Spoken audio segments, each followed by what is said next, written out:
Torpedoes streaked through the black waters of Surigao Strait, with Fuso burning and Yamashiro locked in. This was one of the greatest battleship duels of all time.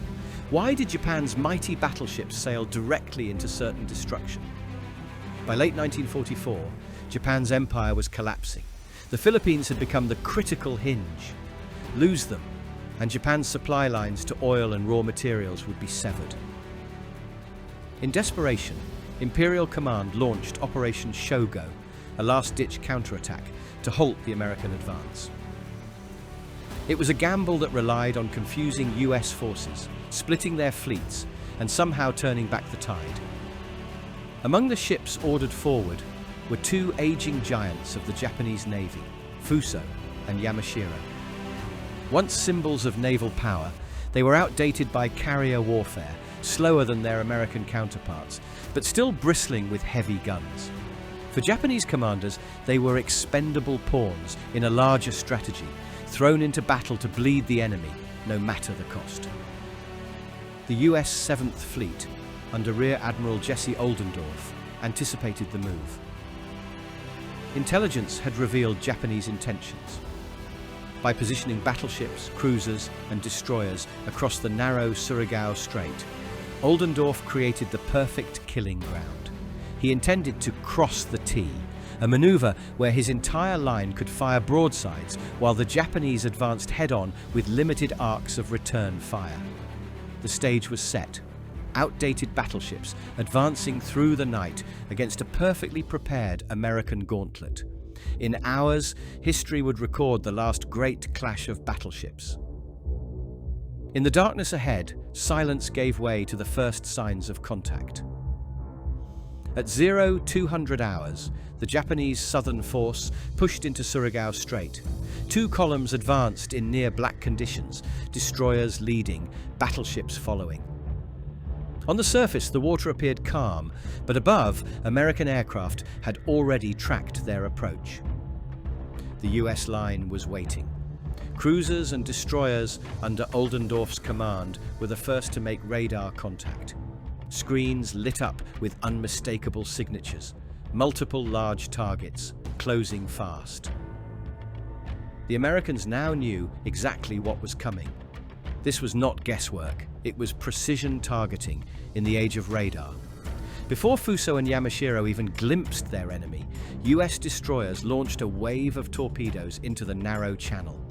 Sleek steel tubes knifed through the water toward the Japanese columns.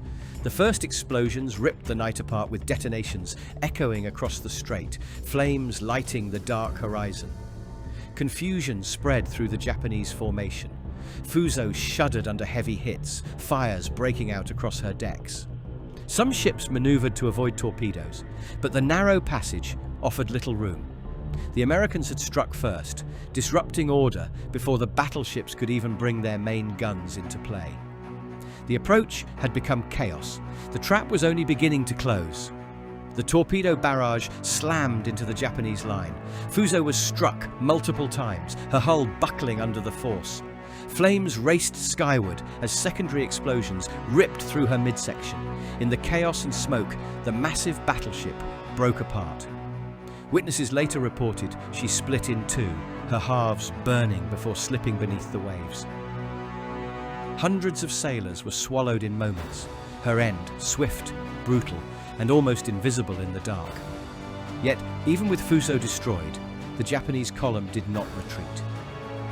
Yamashiro, still intact, pressed forward under the command of Admiral Nishimura. He refused to turn back.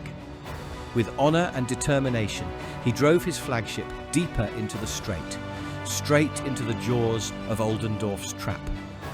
US destroyers kept up the assault, darting from the shadows, launching spread after spread of torpedoes. Each strike sowed more confusion among the Japanese escorts. Columns wavered, ships scattered, and order disintegrated. The tight formation that had entered the strait minutes earlier was now crippled, half-blind, and bleeding fire. The battle was already tilting irreversibly.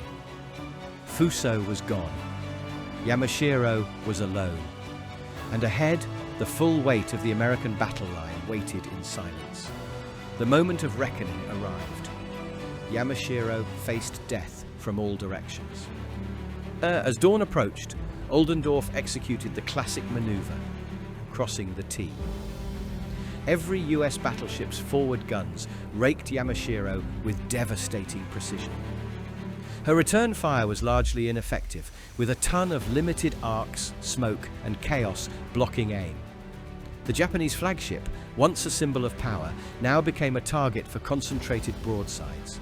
Shells tore through the decks, exploding inside gun turrets. Towers collapsed under relentless fire, fires spreading uncontrollably. Crewmen scrambled, trapped between burning corridors and flooding compartments. Yamashiro pitched and rolled, water seeping through shattered bulkheads, while her engines faltered under constant shell impact. Despite the overwhelming destruction, Admiral Nishimura pressed forward, refusing to surrender. His determination kept Yamashiro moving deeper into the kill zone, but each minute brought catastrophic losses. Secondary explosions ripped apart gun batteries, the hull cracked, and chaos ruled the bridge.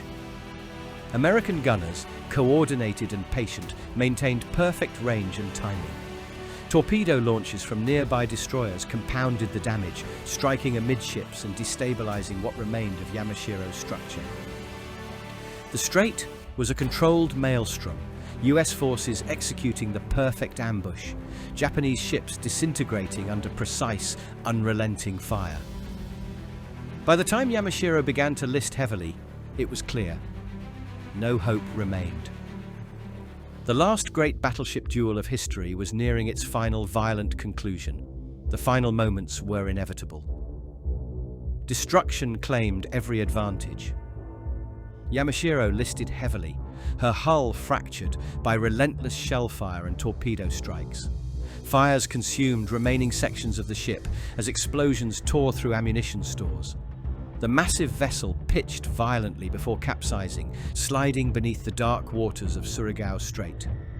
Only a handful of survivors were pulled from the wreckage, clinging to debris amid the wreck-strewn channel. The remainder of the Japanese southern force fared no better. Heavy losses among battleships, cruisers, and destroyers left only small escorts to limp away under the fading horizon.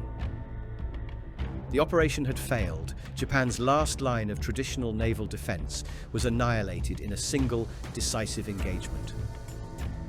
For the US 7th Fleet, the battle confirmed the dominance of radar, torpedoes, and well-coordinated gunnery over outdated battleship formations.